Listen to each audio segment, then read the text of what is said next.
Assalamualaikum warahmatullahi wabarakatuh. Saya Elvira Siking dari Universitas Trinita Manado. Di video kali ini saya akan menjelaskan tentang pengobatan klinis leukemia. Studi kasus leukemia.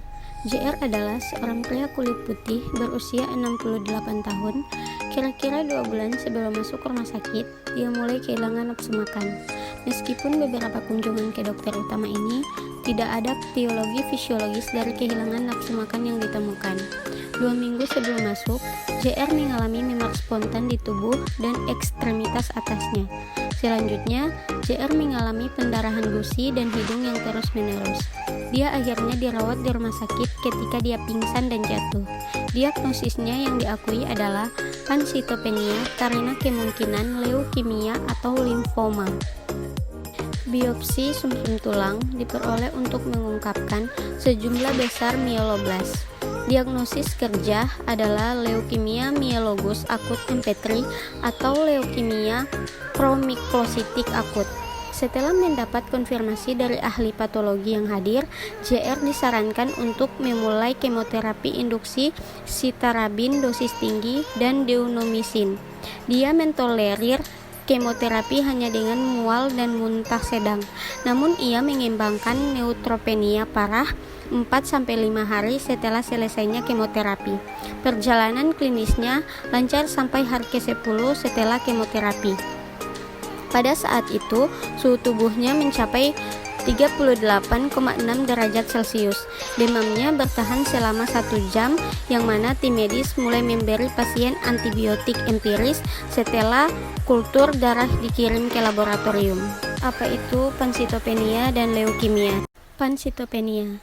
Pansitopenia adalah suatu kondisi di mana kadar sel darah merah, sel darah putih, dan trombosit seseorang menurun hingga kurang dari nilai normal. Secara klinis, kondisi ini bisa membuat penderitanya menjadi lemas, sesak, pucat, mudah lelah, demam, pusing, mudah memar, mengalami gejala pendarahan, jantung berdebar, bahkan bisa sampai memicu kejang, kebingungan mental, dan penurunan kesadaran pada kasus yang lebih berat. Ada banyak faktor yang bisa menyebabkan seseorang mengalami pansitopenia, termasuk salah satunya karena kekurangan nutrisi, terutama kekurangan vitamin B12 dan asam folat. Pansitopenia memiliki ciri-ciri sebagai berikut. Yang pertama, memar yang tidak diketahui penyebabnya, sering mengalami mimisan atau gusi berdarah, dan pendarahan yang berkepanjangan. Selanjutnya, leukemia. Penyakit leukemia atau lebih tepatnya leukemia adalah kanker darah akibat tubuh terlalu banyak memproduksi sel darah putih abnormal. Leukemia dapat terjadi pada orang dewasa dan anak-anak. Sel darah putih merupakan bagian dari sistem kekebalan tubuh yang diproduksi di dalam sumsum tulang. Ketika fungsi sumsum tulang terganggu, maka sel darah putih yang dihasilkan akan mengalami perubahan dan tidak lagi menjalani peranannya secara efektif.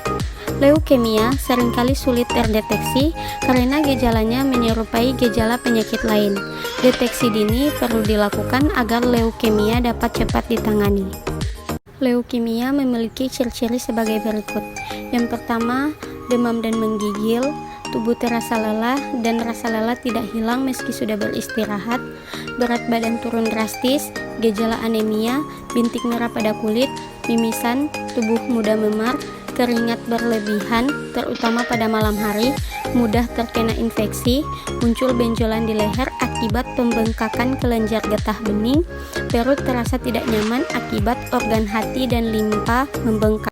Gejala leukemia. Yang pertama, sakit kepala hebat, mual dan muntah, otot hilang kendali, nyeri tulang, linglung, dan kejang. Sekian penjelasan dari saya. Wassalamualaikum warahmatullahi wabarakatuh.